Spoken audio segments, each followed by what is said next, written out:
নবীজি বলেন, হে আমার উম্মত, একবার যদি আমার উম্মতে সুবহানাল্লাহ বলে তো জান্নাতের ভিতর আল্লাহ তাআলা একটা বৃক্ষ তৈরি করে। আরো জোরে কর। মনে পড়ে গেল একটা ঘটনা, তাফসিরে মাজহারির মধ্যে আছে। হযরতে মূসা আলাইহিস সালাতু ওয়াস সালামের জামানায় মূসা পয়গম্বর রাস্তা দিয়ে হাঁটতেছেন, হঠাৎ করে তাকায় দেখে এক লোকেরে বল্লা কামড় দেয়, আর এ লোকে সুবহানাল্লাহ বলে। আর একটু জোরে কোন সুবহানাল্লাহ। লোকটারে কে কামড় দেয়? লোকটারে কামড় দেয় বল্লা, আর এই লোকটা কয় সুবহানাল্লাহ। মূসা আলাইহিস সালাম কয় ব্যাপারটা কি রে? এরে কামড় দেয় বল্লা, আর এ কয় সুবহানাল্লাহ, ব্যাপারটা কি রে? একটু আগাইয়া মূসা আলাইহিস সালাম লোকটার কাছে গেছে, জিজ্ঞাসা করে মূসা নবী, এই মিয়া আল্লাহর বান্দা, তোমারে বল্লা কামড়ায় আর তুমি সুবহানাল্লাহ বলো, ব্যাপারটা কি? লোকটা ডাক দেখো, আল্লাহর দুনিয়াতে বাস করো, আল্লাহর নিয়ামত খাও, সুবহানাল্লাহ বললে কি লাভ হয় এটাও জানো না? মূসা নবী জানে না। তার মানে মূসা নবীর বেটা চিনে না, ঠিক কিনা জোরে কর। পয়গম্বর মূসা আলাইহিস সালাম বুঝতে পারছেন লোকটা আমারে চিনে না। আচ্ছা যা, পয়গম্বর মূসা আলাইহিস সালাম লোকটাকে ডাক দিয়ে বলে, কিরে আল্লাহর বান্দা, সুবহানাল্লাহ, আলহামদুলিল্লাহ, আল্লাহু আকবার, লা ইলাহা ইল্লাল্লাহ তুমি কেন বলো? লোকটা ডাক দেয়া বলে, কিয়ামতের কঠিন ময়দানে আল্লাহ পাক রব্বুল আলামিন যখন আমলনামা আমার সামনে ধরে তুলবে, তখন আমার আমলনামার মধ্যে সুবহানাল্লাহ, আলহামদুলিল্লাহ, আল্লাহু আকবার, লা ইলাহা ইল্লাল্লাহ থাকবে।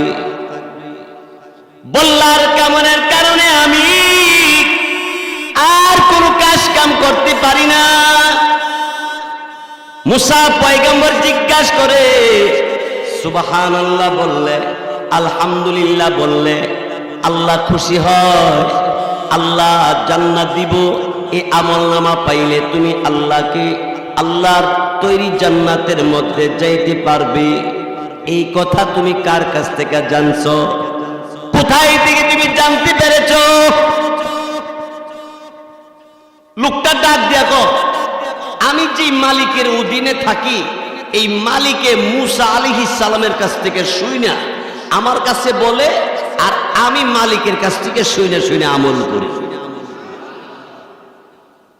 ও মূসা নবীর কাছ থেকে তোমার মালিকে শুনে, আর তোমার মালিক তোমার কাছে বলে।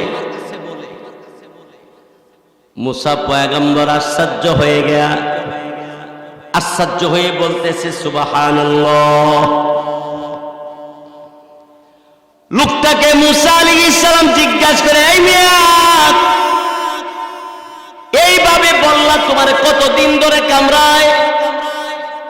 লোকটা ডাক দেয়া বলে, মিয়া দিনের কথা জিজ্ঞাসা করে লাভ নাই, তে কয় সপ্তাহ ধরে কামড়ায়, সপ্তাহ জিগায়ও লাভ নাই। কয় মাস ধরে তোমারে বল্লা কামড়ায়, কম মাস জিগায়া লাভ নাই। মাসও না, সপ্তাহ না, দিনও না, তার মানে 1 বছর। লোকটা ডাক দিয়ে বলে, আল্লাহর বান্দা, 1 বছর নয়, 400 বছর যাব আমারে এইভাবে বল্লা কামড়ায়। কয়শো বছর ধরে বল্লা কামড়ায়? বেটারে 400 বছর ধরে বল্লা কামড় দেয়, এরপর বেটা সুবহানাল্লাহ বলে। আমরা রে পিঁপড়া কামড় দিলে আব্বারে ডাক মারে, ওরে বাপরে বাপ, ঠিক কিনা জোরে করো, আরে বাপরে বাপ, পিঁপড়া কামড়ছে। আর বেটারে বল্লা কামড় মারে, বেটা কয় সুবহানাল্লাহ, আলহামদুলিল্লাহ, আল্লাহু আকবার। পয়গম্বর মূসা নবী ডাক দেখো, 400 বছর যাবত তোমার বল্লা কামড় দিল, এরপরও তুমি সুবহানাল্লাহ বলো? পয়গম্বর মুসা নবী চিন্তা করলো এই লোকটা আল্লাহওয়ালা, তো লোকটার একটু খেদমত করি, একটু খেদমত কইরা যায়। আল্লাহওয়ালাদের খেদমত করলে আল্লাহ খুশি হইয়া যায়। এই উসিলা আল্লাহ তাআলা কিয়ামতের ময়দানে মাফ করার ব্যবস্থা করব। রাসূল বলেন হাসরের দিনে আল্লাহ তাআলা শেষ পর্যন্ত তালাশ করব, জিজ্ঞাসা করব, বান্দা তোর নেক আমল নাই, হালকা ঈমান আছে তো? বলে হ্যাঁ। তে বান্দা তোর একটু ঈমান যখন আছে, তাইলে তোর নামটা সাথে কোন মাওলানার নামের সাথে মিল আসেনি? দেখবো যে না, মাওলানার নামের সাথে মিল নাই, কারণ হ্যাঁ নাম হচ্ছে বল্টু, হযরত মাওলানা বল্টু আছে কেউ? ও মুসলমান, আল্লাহ বলবে ঠিক আছে, মাওলানার নামের সাথে যদি তোর নাম নাও থাকে, মাওলানার সাথে বৈশাই একসাথে কোনোদিন কোনো অনুষ্ঠানে কোন জায়গাতে খাবার খাইছিলি? না আল্লাহ, এ কামো আমার হইছে না। আচ্ছা তাইলে কোন মাওলানা রাস্তাঘাটে আসা যাওয়ার পথে উজুর পানি অথবা কোনো না কোনো ভাবে কোনো খেদমত করছিলি? হ্যাঁ, এটা একটু মন আছে। ইস্তেমাত গেছি, পথের মধ্যে একজন মাওলানা লাগাল পাইছি, ওনার একটু পানি পান করাইছি, আল্লাহ বলবেন মাফ করে দিছি, বেহেশতে যা। আর একটু জোরে কোন সুবহানাল্লাহ।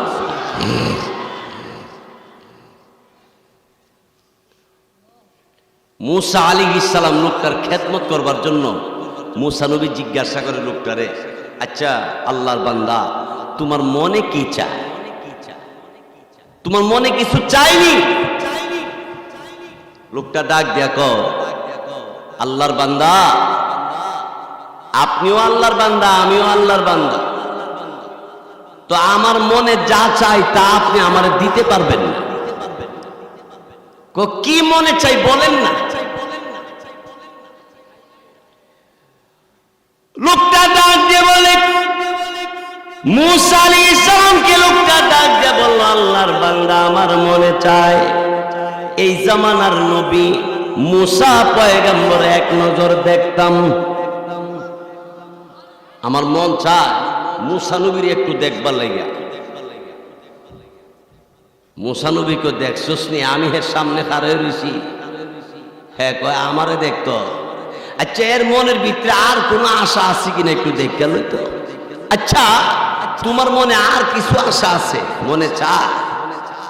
লোকটা ডাক দেখো, আমার আরেকটা জিনিস মনে চাই, এক গ্লাস ঠান্ডা পানি মুসা নবীর হাতে পান করতাম, মন চায়। মুসা নবী চিন্তা করলো, এখন যদি আমি পরিচয় দিয়া দেই যে আমি মুসা নবী, তাহলে আমারে দিয়া হ্যাঁ পানি আনায়া পান করব?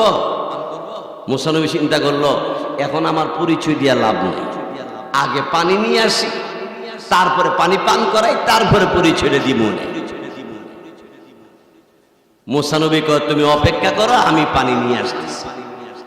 লোকটা ডাক দেখো, মুসা নবীরে কিন্তু সাথে নিয়ে আইছেন, মুসা নবীরে সাথে নিয়ে আইতো, অথচ মুসা নবীর কাছে দাঁড়ানো।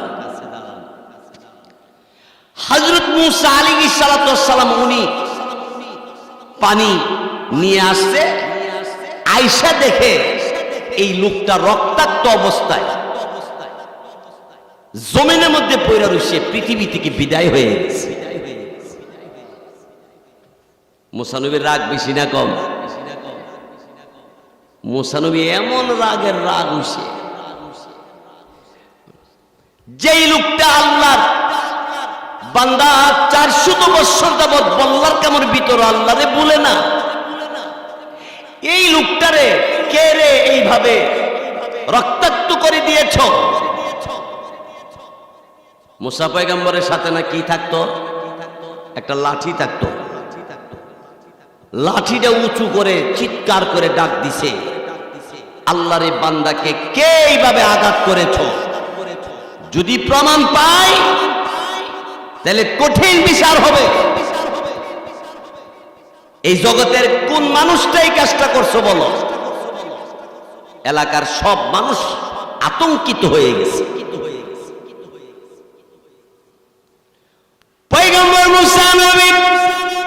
লাঠি হাতে লইয়া সামনের দিকে যখন রওনা করেছে, এমত অবস্থায় পার্শ্ববর্তী জঙ্গলের ভিতর থেকে বাঘ বার হয়ে আসছে।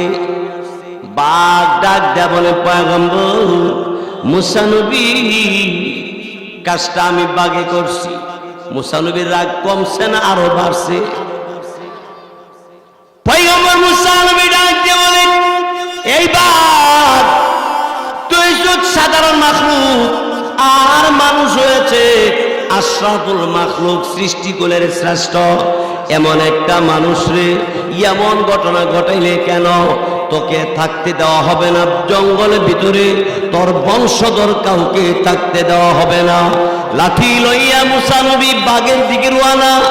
এই সময় আল্লাহ পাক রব্বুল আলামিন জিবরাইল ফেরেশতাকে ডাক দিয়ে বলে, জিবরাইল আমার পয়গম্বর মুসা নবীর কাছে যাও, মুসা নবীকে বলো বলো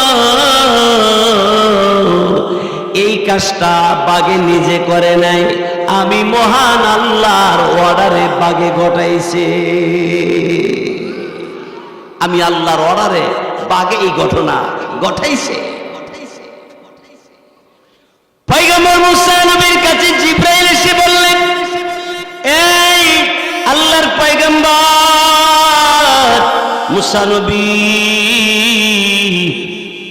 লাঠি নিচে নামান, বাঘের উপর আঘাত করবেন না। এটা দুনিয়ার কোনো মানুষে করে নাই, বাঘে নিজেও করে নাই, আল্লাহর হুকুমে বাঘে এই ঘটনা ঘটাইছে। এই কথা বলার পরে মুসা আলাইহিস সালাতু ওয়াস সালাম লাঠি নিচে নামিয়ে ফেলেছে।